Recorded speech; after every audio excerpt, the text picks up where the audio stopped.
Welcome to Peter and Roughie's football show, a celebration of 10 years together.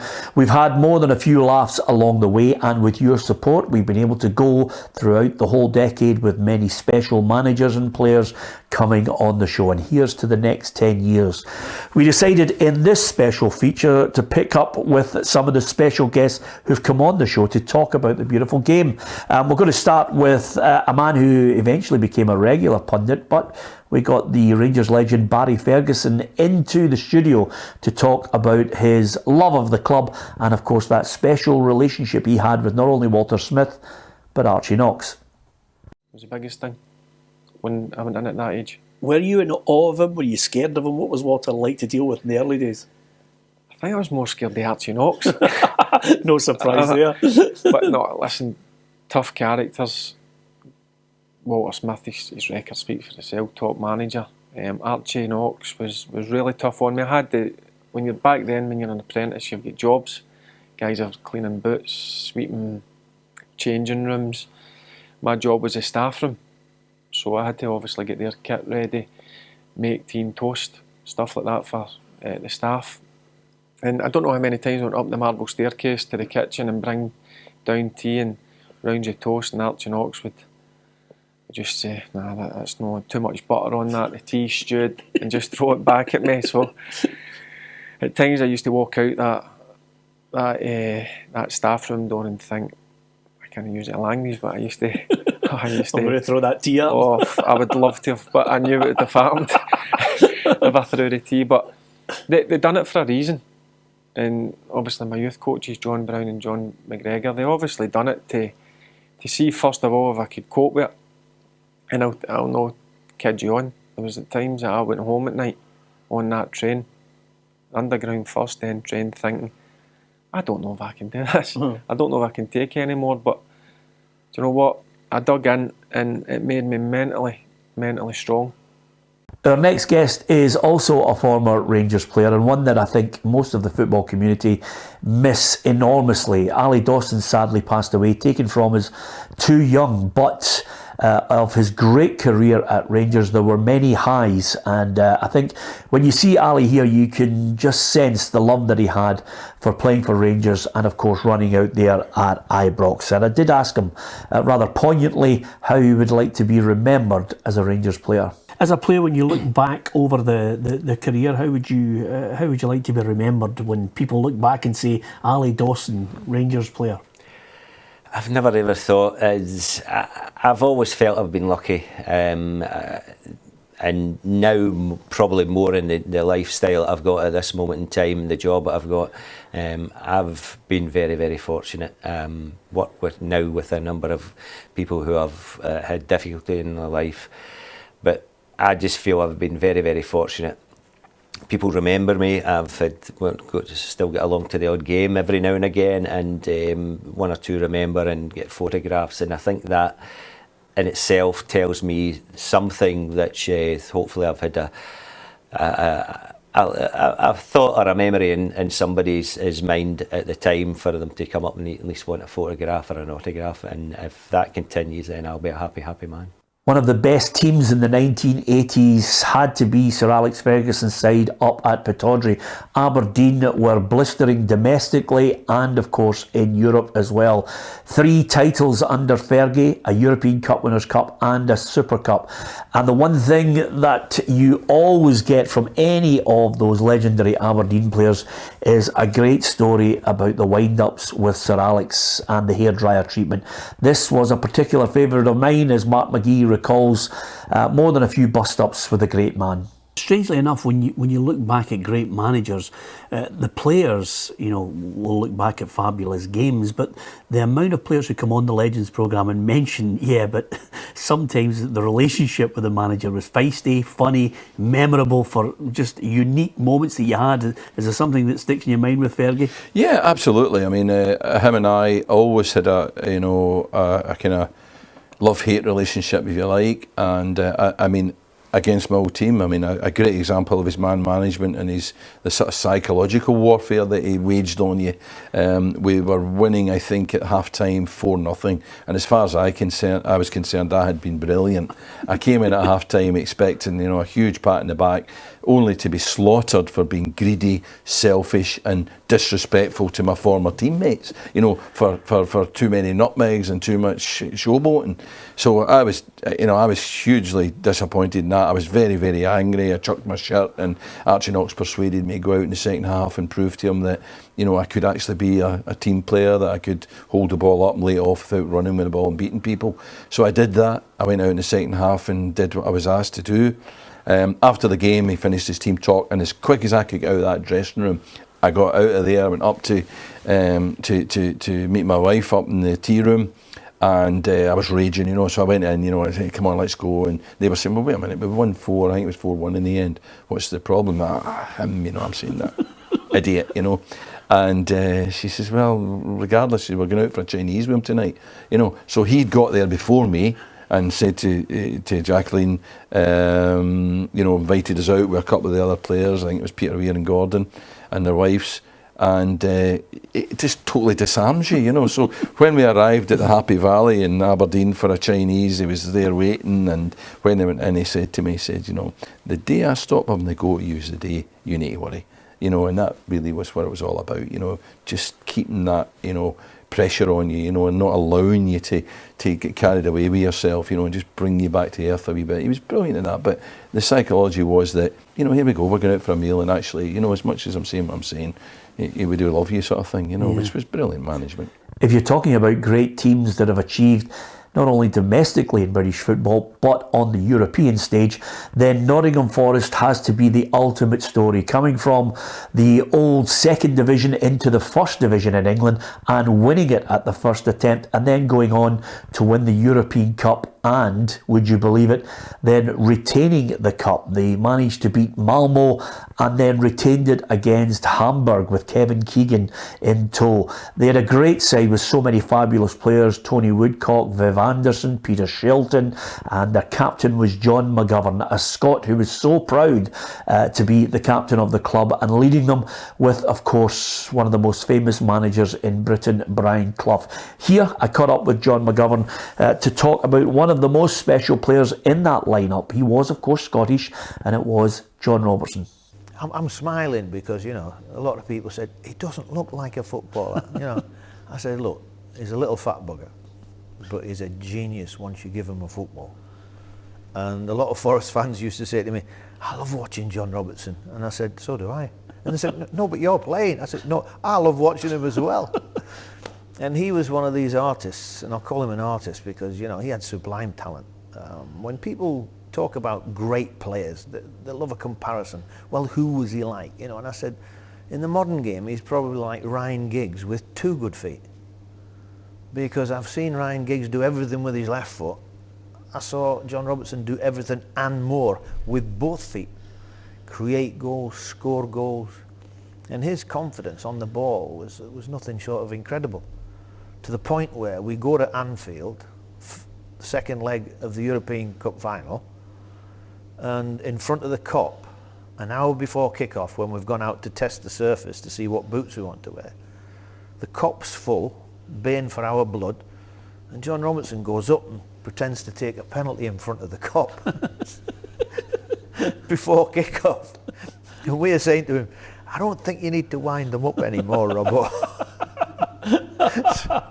I mean, that's sheer, sportsmanship. Brilliant, absolutely brilliant. And all the lads are laughing. And we've got a game coming up against the European champions. So that was the kind of spirit we had in the side.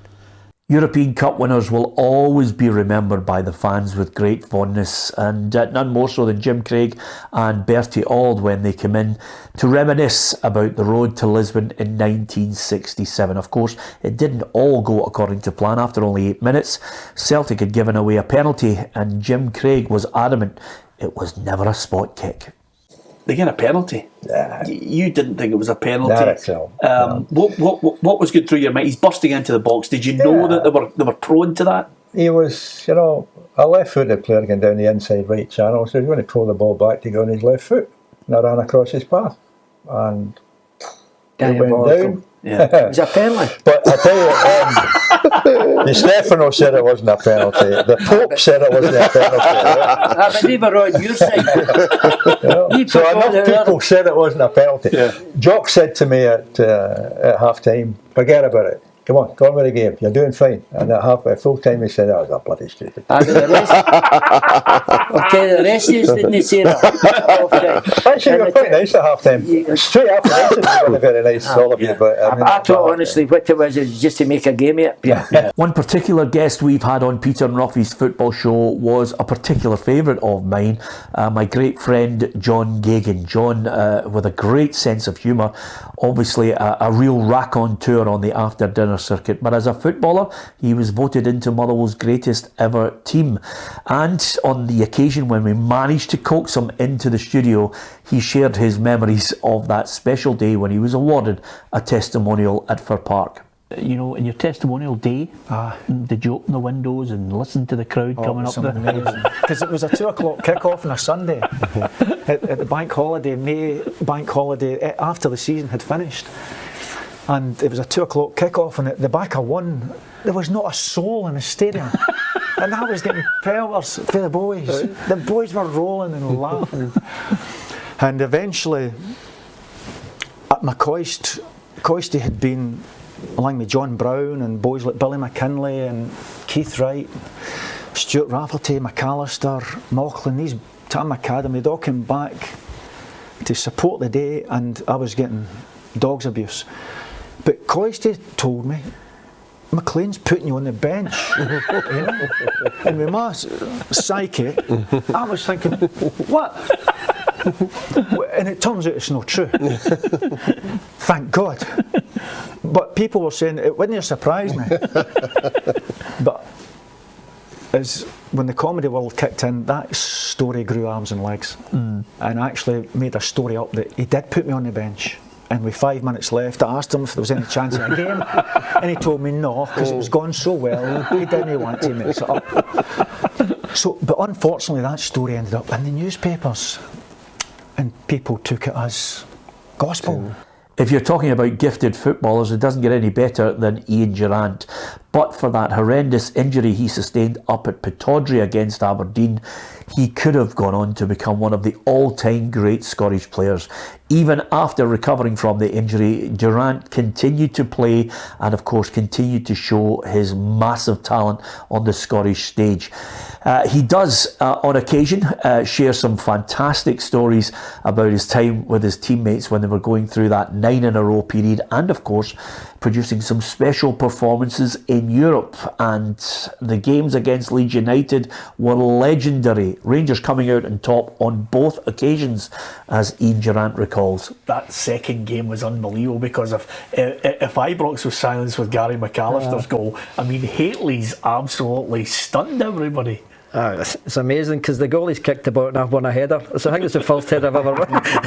And I'm jumping against Chris Fairclough's about 6'5". I've won a flick on. and Mark done it. And Christie, to his credit, Christie still thinks that's his best goal.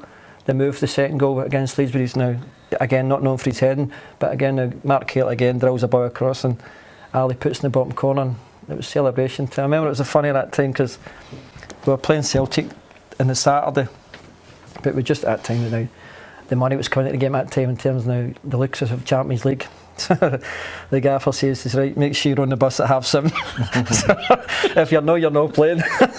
So it was a couple of bodies carried on the bus at 7:30. and then we go down the road, and we never done anything at all for the Wednesday to the Saturday, and then we go and we win 1-0 at Parkhead. And we keep hearing a bit of that era. We keep hearing that the bonding that he's had as players, play together, socialise together.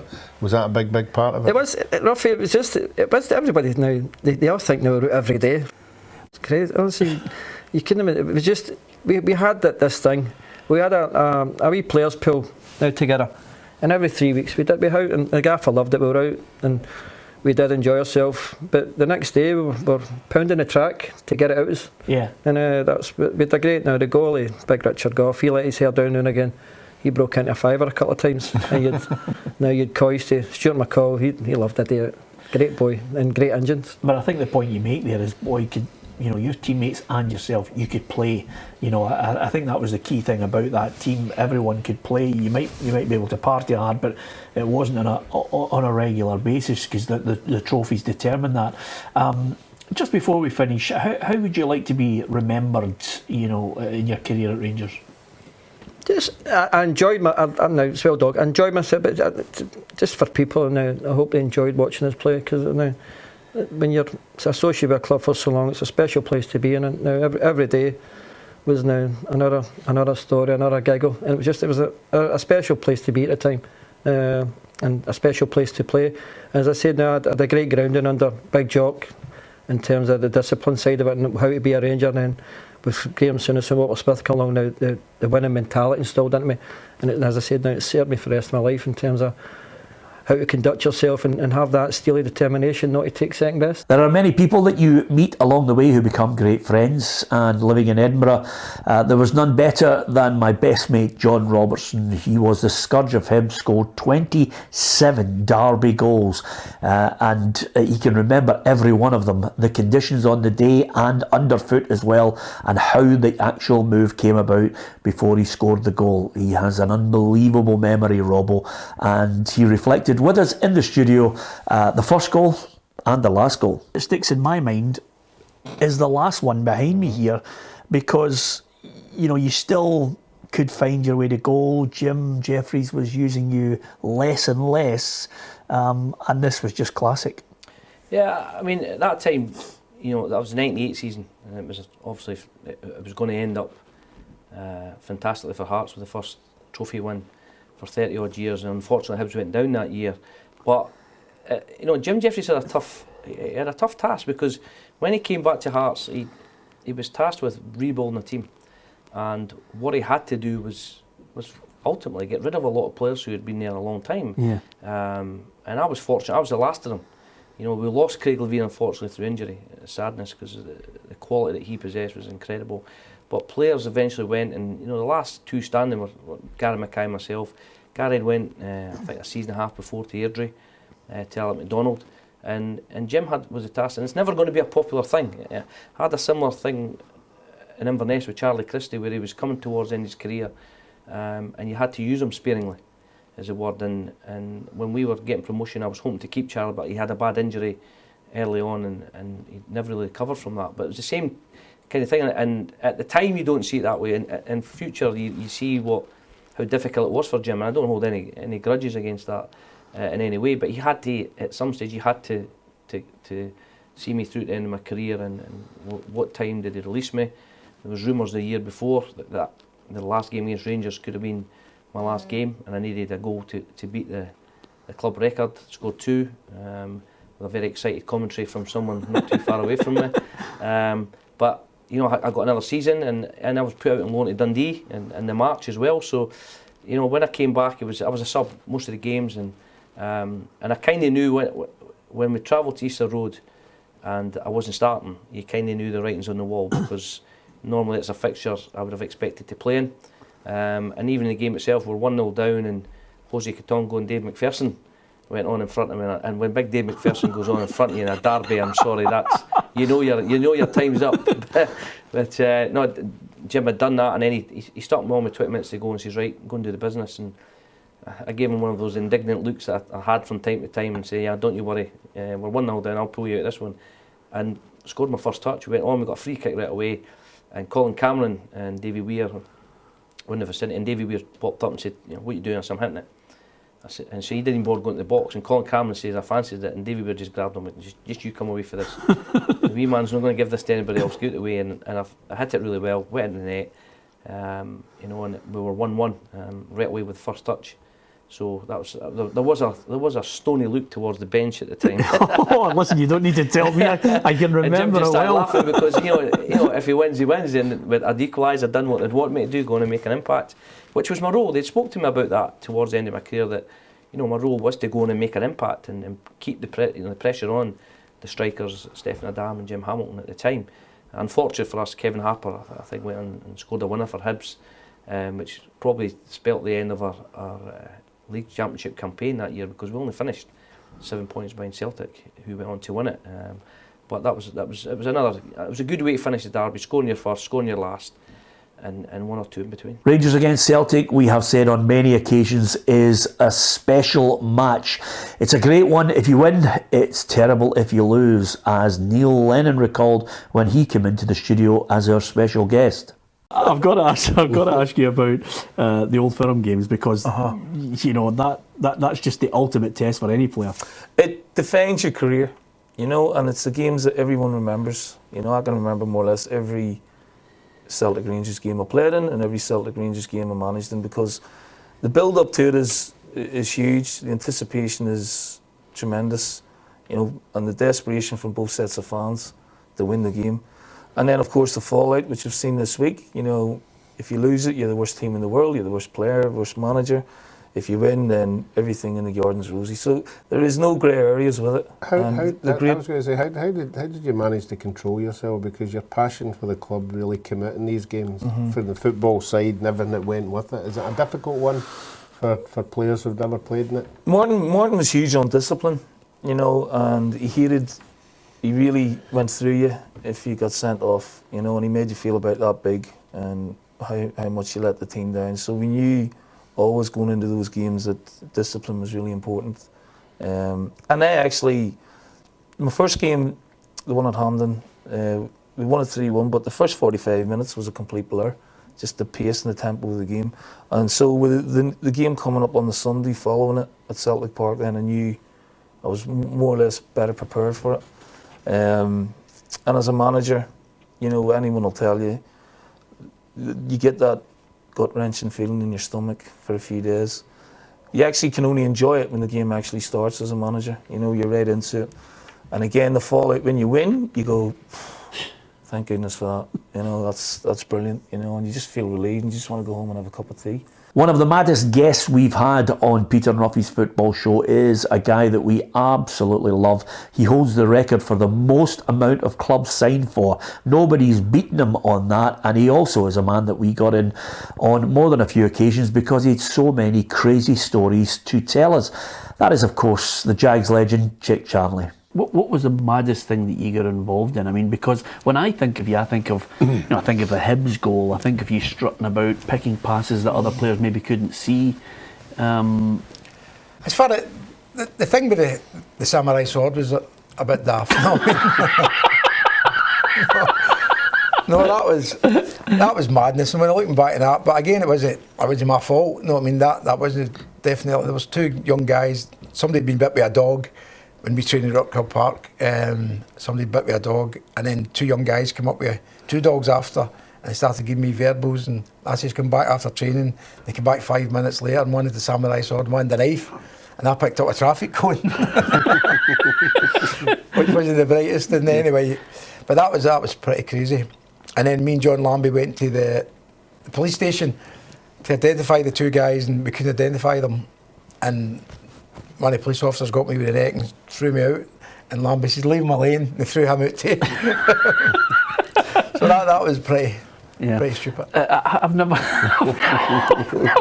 I've just completely forgot about that, Roughie. Yeah. That story. Well, I know where he's coming from, because when we were at Thistle, we used to train up at Rockhill, you know, and some of the people were going about, obviously, were mental. But, you know, if somebody had a samurai sword, I'd be running the other way. I wouldn't be chasing after them. But there's the mentality. You run that way, Chick thinks, I need to get something to defend myself here. I think mostly the problem you had then, we keep seeing it, if people going off the rails, was because of the environment that you were in away for the football. Well, all my pals I had then are still my pals today. You know what I mean? Coming from Postal and that, and we were brought up, if you get hit back type thing, but I think I took it too far in the football part. As you can tell, we've had many different sets on Peter and Roughie's Football Show. There was a period when we had the lovely brown couch and the setting as if we were sitting in our living room. On this occasion, sitting on the settee, was Scotland manager Craig Brown. At that point, and still at this point, the only manager, the last manager to lead Scotland to a World Cup finals. At this point, we decided to go even further back and talk to Craig about his playing career. He started off at Rangers and it didn't quite work out the way he wanted. I mean, of course, at Rangers as well. Were there players around at that time that you just loved, either maybe seeing them in training, playing alongside them, or players that you loved that you played against? Yeah, well, I went to Rangers when they were in their heyday. I think, that would be 57. I was 17. I went to Rangers. And we were in that dressing room, and we were all in the one dressing room and we were pegged alphabetically. So, Baird, Sammy Baird, Baxter, Brown, who's he, Caldo. I'm with three legends in the wee boy, and Sammy Baird, after a few days training, I'll never forget this, son, did you win a competition to train in the team? And I think, I don't think I'm doing too well here. But, what I remember, and I was privileged to be asked to write, because Jim Baxter was the next peg to me. The difference in play was enormous, but because when he was signed, I was a young boy getting treatment for my knee, in the treatment there, and I was the only guy he knew when he came, and he was nervous, believe it or not, Jim Baxter from Wraith Rovers, and a big, huge transfer fee, I think that was about 20,000 or 25,000, and Scott Simon's taking him around, and I'm on the treatment table, so I had a wee chat with him, and I was the only guy he knew when he came, so I became quite friendly with him, and that's my claim to fame. But I don't know how it came about, but I was asked to write the foreword for his recent book called Slim Jim. Yeah. And I tried to remember the humorous stories. I could do a whole evening of stories from those days, but, Baxter used to be very funny. I used to jump when we used to run and wearing spikes around the track. Wow. And he would jump and Davy Kinnear the same. Hey, what are you doing? I'm up there for one of Sammy Baird's long passes. He always had a line, and the same would be after the game. There was always banter between Baxter and Hubbard. Yeah. Now, Hubbard had finished by the time, but Hubby was an old legend boy in the reserves, helping boys like myself. And I remember he used to say, Hubby would come in and say to Baxter after a game, even if it wasn't, there was 72,000 out there, 342. And Baxter, how are you talking about? How do you know? How do you know there was 72? He says, I was counting them, waiting a pass from you.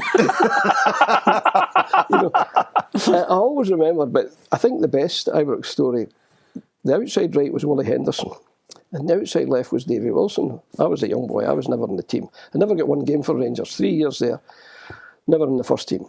But you knew them all, and there was a Hamilton brigade, the Shearers and the Caldos and the Baileys. They all came from Hamilton, so I was in the car. And we picked up wee Davy Wilson at Campus Lang, so the patter was good. Davy was injured, and he was replaced at this time by a guy called Bobby Hume. Now, it was well known, Bobby Hume was the first guy in Scotland to wear contact lenses. So, on a Friday, the team would go up, and it was just 11 players, and that's 12th man. And there was the team. And wee Willie had been in the Daily Record in the morning. Henderson to get contact lenses, because wee Willie was kind of blind, And this was a big event, big story. So, of course, everybody knew the first player in Scotland with them was the reserve outside left, Bobby Hume. So the groundsman comes in, Davy McLeod, the soft hat, very important. And he always gave his opinion on the manager's team, and all the boys would listen. He says, I don't believe it. He says, Henderson, McMillan, Miller, Brand and Hume, two blind wingers. I don't know whether to line the part them or put curb stains along the side. I remember all these stories, so when I was asked to do the introduction I thought I'll churn out some of the old golden oldies from my time at Ibrox, which was it was a very happy time, although I was permanently injured. Scottish football in the 80s and the 90s wasn't just about Celtic and Rangers. Aberdeen and Dundee United were a real force, not only domestically but on the European stage. Dundee United had a special team and a very special manager in Jim McLean. And Maurice Malpass came into the studio to talk about some of the fun times they had and some of the not so fun times under their great manager. Used to be good as well when you went up to play Dundee United, because away back then the dressing rooms were like back to back. So when we were in the away dressing room, we could hear them all getting pelters. We could hear them going through lugging and through everybody. So when the dressing room doors used to open for the second half and they would come walking out, you'd be going, what about the pelters you're getting in? You could hear every voice. Jim McLean used to come and hang his jacket on right next to the shower door, and the team was stripped. Hamish was always behind the dressing room though, and we just, your numbers at that time, 1 to 13 or what it was, around the dressing room, and he picked on Hamish and went all the way around the team and then came back to you, and if he came back to you, you knew you were getting at half time he would quickly go around everybody and then swivel and here we go. He used to count the tiles on the floor and everything, and Malpas, I've not forgotten about you, and away he went again. You better play better in the second half. You've got 5 minutes. That was a favourite quote at the time. 5 minutes. Oh, you're off. Sitting beside me. And then you just, okay. Even when you went to play them, like visiting teams, he would stand at the top of the stairs waiting on the visiting team coming and then give you pelters. He would come in, he'd start shouting at you. What does you come in? A friendly sort of see you had a nightmare last week, and all that stuff. He was at you right away. One of Roughie's great pals is Tony Higgins. Tony played for Hibs and signed for them in the early 70s under Eddie Turnbull. And Tony, a man who's great at delivering a story, was able to look back on some of the players that he played with in that great Hibernian team. That was a great Hibernian side. Probably next to the famous 5, it's the one most talked about, Turnbull's Tornadoes. And you remember that 11, the famous 11, but plus with people like Joe Harper, myself, Des Brenmer, Ian Munro, Bobby Smith. It was a real talented 18 or 19 players, young Willie Murray as well. So we felt at that stage we could take anybody on. Yeah. We had a very good record against the Old Firm, home and away, but we never won, but we should have won. I think that in those days Turnbull recognised that, but it was a great squad to play in, and of course Turnbull was, he was a real old dictator, and I was looking back before you talked to me about coming on, a couple of great incidents that have become folklore in Scottish football. I was in the dressing room when Alan Gordon raised a technical question about Eddie's instructions, when Eddie retorted, "Your problem, son, is your brains are in your head." And I was in the dressing room on the famous occasion, which again is used in football folklore. We were playing Rangers in '74, I think it was. And Eddie was not democratic, he was a demagogue, he ruled by fear. And at half time we were playing Rangers, the Jock Wallace side, and it was 0-0. And we had a really good record against them at Easter Road. It was 0-0. And Eddie came in there and what he was saying, play the ball to your feet, don't get involved in this physical game with Rangers, get the ball to your feet, get it to Crockley, to Brownlee, to Edwards, pass the ball, pass it through the midfield, the whole lot. And suddenly, just before we left the dressing room after this 10-minute diatribe, he turned to Wilson Humphreys and said, "Have you got anything to say?" And Wilson never been asked that before. And he went, what the manager means is keep your high balls low. So that was actually the occasion when that happened. But he was an incredible coach, Eddie. And I think that I remember speaking to Martin Buchan, who I see quite a wee bit nowadays, and Martin reckoned as well he was the greatest coach that he ever worked with, and that included Steen. Yeah. I think Steen was a better man-manager without a doubt, because Eddie, I don't know if you had experience in under 21s or anything like that, but he was an incredible coach, and with a real ability to watch a game and change things. He'd move people around at half time, and he was one of the first managers to sit in the stand as well, and he would look and view how the game was going on, then decide that he would move people for the second half. One of the most annoying things for Roughie is when we get a guest in who scored a fabulous goal against him. Now, there's no shortage of players who managed to do that, but the best of them had to be the Morton legend Andy Ritchie. Even with a pair of Adidas Sambas on, Ritchie could work his magic on a soft pitch or even a rock hard pitch. And any time I could, I practiced doing that. I had that picture, that memory in my mind of watching Rivellino, that's a beautiful summer's day in '74 doing it, and I thought I might be alright at this, Yeah. The invent of the tango ball in 1978 certainly helped, because that blew about like a drunk man chasing a balloon. I've already got the twitch when you start talking. I mentioned that you're Roughie panicked. Oh, I know, but that's only because it's still the best bit on YouTube when you see you in your trackies and he's just curled one in the worst pitch of all time. But I don't remember if you remember the pitch that day. It was touch and go. Whether it was the game. It was. I mean, modern day players talk about the park and it's a bit of mud, but that park was concrete that day. I think we all had the old Sambas we had on, Adidas Sambas, and it was brick hard. I mean, the game would never have been played now, but I mean that game was the only game that was on in Britain that day. Yeah. And the ITV cameras, much to Big Roughie's disgust over the years, were there. And a guy spoke to me about it many years after, a gentleman called Martin Tyler, now who's quite famous, and he was flown up from London to do that game, to do the commentary, and that was beamed all over the country. And Big Roughie really enjoyed that. I was in the STV studios about 2 weeks after it, and they used to open the show on Scott Sport with that goal. Yeah. You know, and I remember Big Roughie phoning the green room after it and saying, "Is there no chance of you getting that bit of tape and burning that because it's not doing me any good?" Managers and players like to come on Peter and Roughie's football show and talk about the great times, but there are indeed some painful memories, and that's exactly what Martin O'Neill revealed to me when we were talking about Celtic's run all the way to Seville to take on Porto in the UEFA Cup final in 2003. I've spoken to a number of them from those great days. Henrik, I think he's maybe watched the UEFA Cup final once. Have you ever cast your eye over it before? The answer is no. Funnily enough, I was on holiday just last summer, and I was a day or two in an Italian hotel. By pure fluke, they were showing the game. Now, I only came in about a couple of minutes before extra time set in, and that's the first time I've ever seen it. And of course, obviously appalled at the goal that we've conceded in extra time, then Bobo Baldi getting sent off in the match. And I suppose I did watch it when the goalkeeper, Victor Baia, goes down, and he spends about 12 minutes down there for a sore shin.